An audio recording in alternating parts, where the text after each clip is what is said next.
ini sehingga mengalir keberkahan untuk kita semuanya. Pemangku hajat pada malam hari ini yang mulia, yang berbahagia, Bapak Profesor Kiai Haji Rahmat Hidayat MA PhD dan Ibunda Hajjah Nasrifah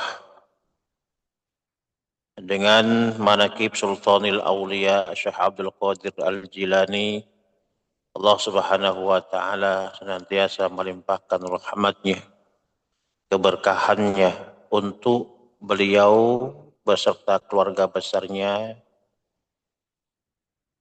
dipanjangkan usia dunianya, disehatkan jiwa raganya, dimudahkan segala urusannya, diberkahi rezekinya, dikabulkan hajat-hajatnya, dan mudah-mudahan dibahagiakan kehidupan dunia dan akhiratnya. Amin. Allahumma amin. Juga untuk kita semuanya, ikhwan wal akhwat rahimakumullah. Kita sadar betul bahwa baik buruknya perilaku dan amal perbuatan kita sangat ditentukan oleh baik dan buruknya kondisi hati kita. Oleh karena itu, kita dituntut untuk memperbaiki dan merawat hati kita. Merawat hati kita agar tetap hidup, jernih dan tidak rusak. Agar hati kita tidak teracuni. Para ulama telah memberikan beberapa rambu kepada kita. Di antaranya Imam Al-Ghazali, agar terawat hati kita, tidak rusak, tidak teracuni, dan semakin jernih. Setidaknya kita menghindar kepada beberapa hal menurut beliau. Yang pertama, untuk menjaga hati kita agar tidak rusak dan tetap jernih, Imam Al-Ghazali memberikan rambu kepada kita untuk tidak banyak bicara. Tidak banyak bicara. Karena dengan banyaknya bicara akan banyak kesalahan yang keluar dari pembicaraan kita. Dan kesalahan-kesalahan dari pembicaraan itu akan mengakibatkan dosa. Sebagaimana Rasulullah Shallallahu Alaihi Wasallam bersabda, "Man kasura kalamuhu kasura saqatuhu, wa man kasura saqatuhu kasurat dunubuhu, wa man kasurat dunubuhu fannaru aula bihi." Yang artinya, siapa saja yang banyak bicaranya, maka banyak kesalahannya. Siapa yang banyak kesalahannya, maka akan banyak dosanya. Dan siapa yang banyak dosanya, maka neraka adalah tempatnya. Seringkali kalimat-kalimat bicara yang keluar dari mulut kita ini senantiasa tidak terkendalikan. Nabi Isa alaihissalam pernah berpesan kepada kaum Hawariyun. Beliau berpesan, sedikitlah bicara kecuali berzikir. Sebab menurut beliau, Nabi Isa pernah menyatakan bahwa banyak bicara hanya akan mengeraskan hati. Tentu saja makna tidak banyak bicara itu adalah bicara yang tidak ada manfaatnya. Bicara yang tanpa makna. Dan bicara yang memberikan manfaat dan hikmat justru sangat dianjurkan oleh Rasulullah Shallallahu Alaihi Wasallam. Rasulullah menganjurkan agar selalu bicara yang baik, bahkan anjuran bicara yang baik itu dikaitkan dengan keimanan. Beliau bersabda, "Man kana yu'minu billahi wal yaumil akhir falyakul khairan aw liyasmut." Siapa saja yang beriman kepada Allah dan hari akhir, maka berkatalah yang baik-baik. Ikhwanul ahwat rahimakumullah. Allah Subhanahu wa taala berfirman di dalam Al-Qur'an, "Ya ayyuhalladzina amanu taqullaha wa qulu qawlan shadida." Wahai orang-orang yang beriman, bertakwalah kepada Allah dan berkatalah dengan perkataan yang benar.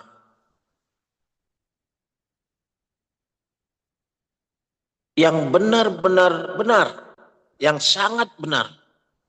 Artinya perkataan itu bukan hanya sekedar benar, tetapi perkataan itu harus merupakan perkataan yang tepat. Apakah yang kita katakan itu adalah perkataan yang benar atau salah? Sebelum kita lontarkan perkataan itu, maka kita pertimbangkan apakah perkataan yang kita lontarkan itu sesuatu yang benar atau sesuatu yang salah. Kalau memang benar, maka kita berpikir apakah ucapan perkataan itu sudah pada tempatnya atau bukan. Kalau sudah pada tempatnya, apakah ini waktunya atau bukan? Kalau sudah benar, apakah sasaran orang yang saya bicarakan ini sudah benar atau bukan? Maka jikalau pertanyaan-pertanyaan itu sudah benar, maka jadilah perkataan itu perkataan yang baik. Dan itu tidak mudah. Harus dilatih dan dibiasakan. Kalau tidak biasa mengatakan sesuatu yang benar, maka sulit.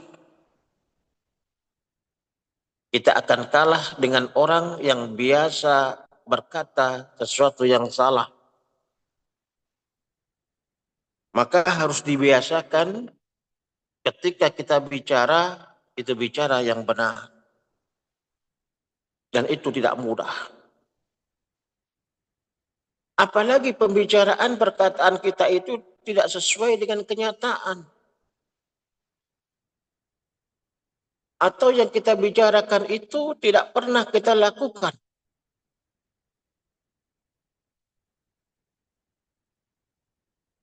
Oleh karena itu, pangersa, abah, aos, guru kita semuanya memberikan petunjuk kepada kita semuanya bahwa apa yang kita bicarakan haruslah untuk telinga kita sendiri.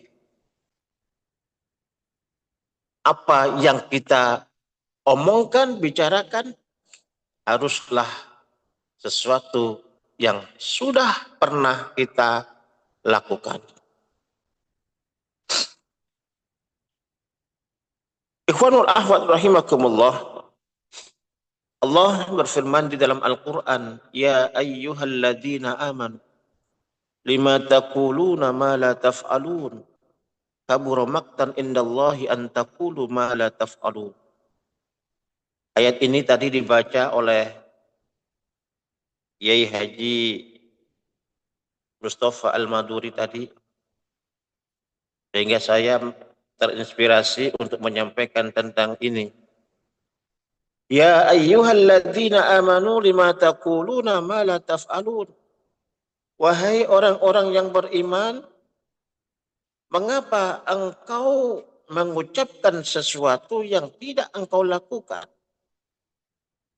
Kabura maqtan indallahi an taqulu ma la taf'alun. Sesuatu yang besar yang dibenci oleh Allah adalah engkau berkata tetapi engkau tidak melakukannya. Ikhwanul ahwat rahimakumullah. Oleh karena itu, mari kita bersama-sama untuk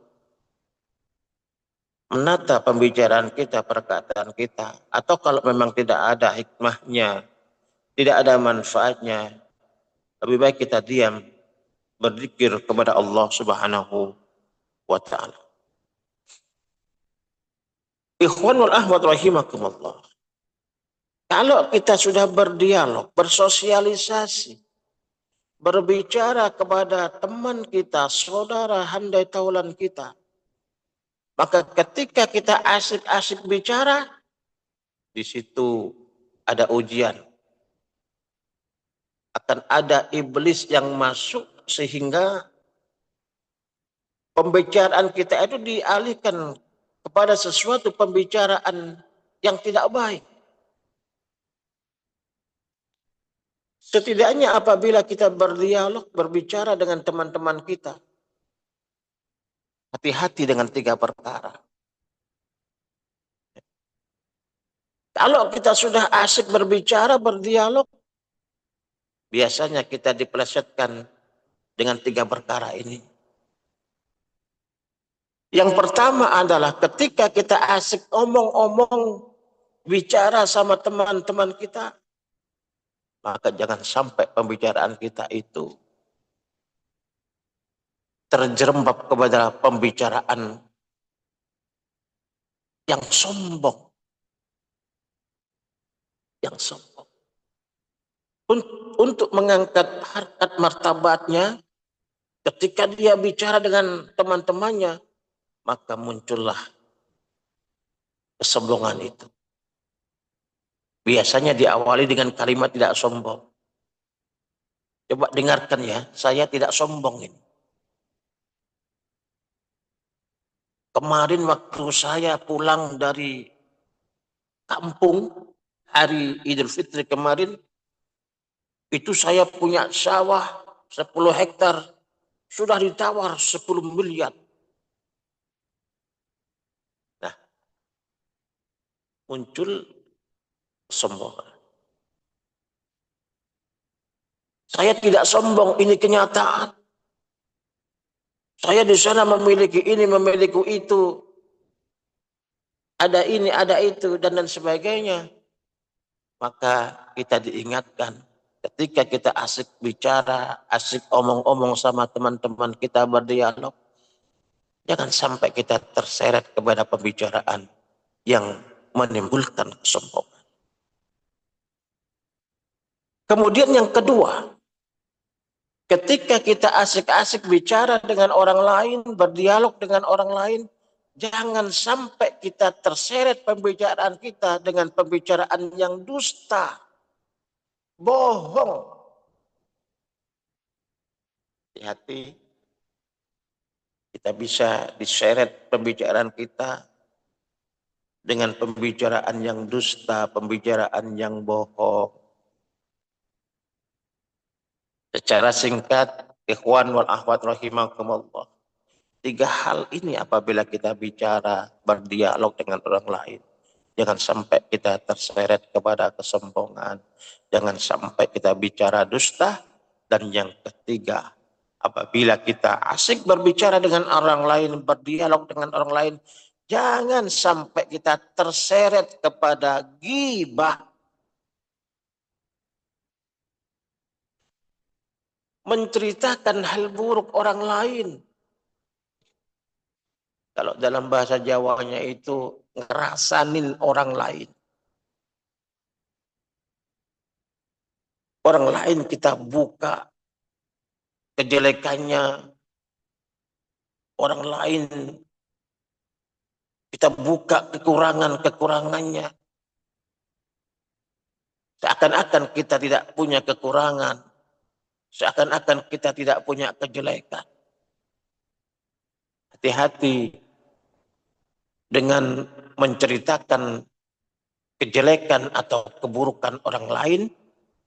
Itu hakikatnya kita menceritakan keburukan dan kejelekan diri kita sendiri.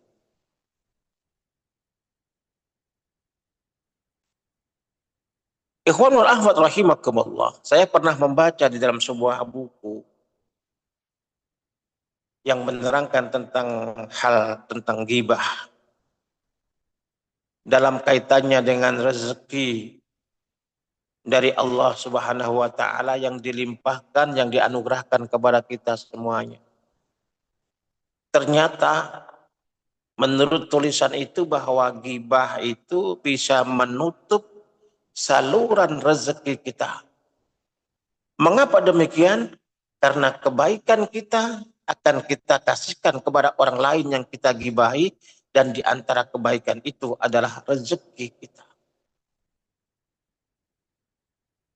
Coba kita survei atau melihat sekeliling kita orang-orang yang kita pandang seringkali gibah. Itu biasanya banyak hutangnya, banyak bicaranya, banyak gibahnya, banyak hutangnya. Karena apa? Karena bisa jadi saluran rezekinya ditutupi oleh gibahnya. Oleh karena itu, ikhwanul akhwat rahimakumullah, apabila ada di antara kita rezeki sedang seret, minta ampun kepada Allah Subhanahu wa taala atas ucapan-ucapan kita, atas perkataan-perkataan kita yang menyinggung rasane atau menggibahi orang lain.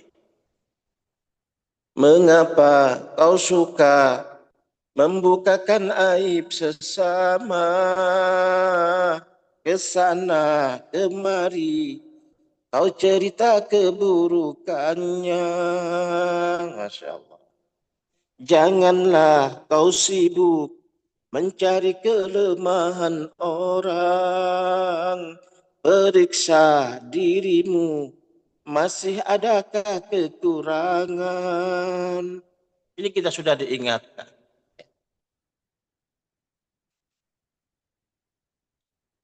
Untuk tidak gibah, tidak merasani orang lain.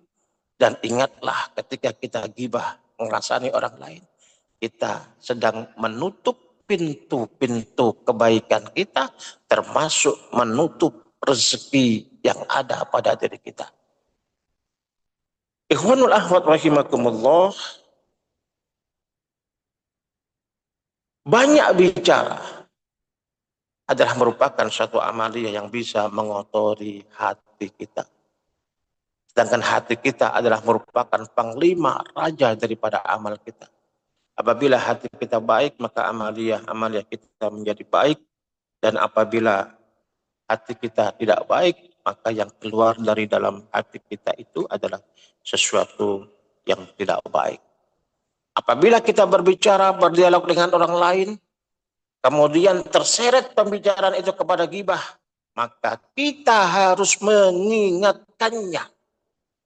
Jangan malah kita masuk ke dalam lingkaran ghibah tersebut, harus ada yang sadar dan mengingatkan. Bagaimana caranya? Kita sampaikan saja, bapak-bapak, ibu-ibu, saudara-saudara sekalian, sebelum kita melanjutkan ghibah, mari kita buka ghibah ini dengan bacaan suratul Fatihah. Mudah-mudahan ghibah kita ini penuh dengan berkah. Al-Fatihah. Insya Allah akan tersentuh kesadarannya bahwa ghibah itu tidak baik. Oleh karena itu kita sama-sama belajar untuk menata lesan kita, untuk berbicara, berkata tentang sesuatu yang benar, atau paling baik, lebih baik kita diam daripada ucapan-ucapan itu tidak memiliki makna, atau bahkan ucapan-ucapan itu merendahkan orang lain, ucapan-ucapan itu dusta, ucapan-ucapan itu didasari dengan kesombongan dan sebagainya. Jangan sampai kita terseret ke dalam hal itu. Mudah-mudahan lesan kita, pembicaraan kita ini selalu diiringi dengan hidayah dari Allah Subhanahu wa taala, sehingga apa yang keluar dari lisan kita sesuatu yang baik, sesuatu yang bermanfaat. Allah berkahi semuanya, segalanya, selamanya. Kurang lebihnya mohon maaf. Wallahul muwafiq ila aqwamit thariq. Wassalamualaikum warahmatullahi wabarakatuh.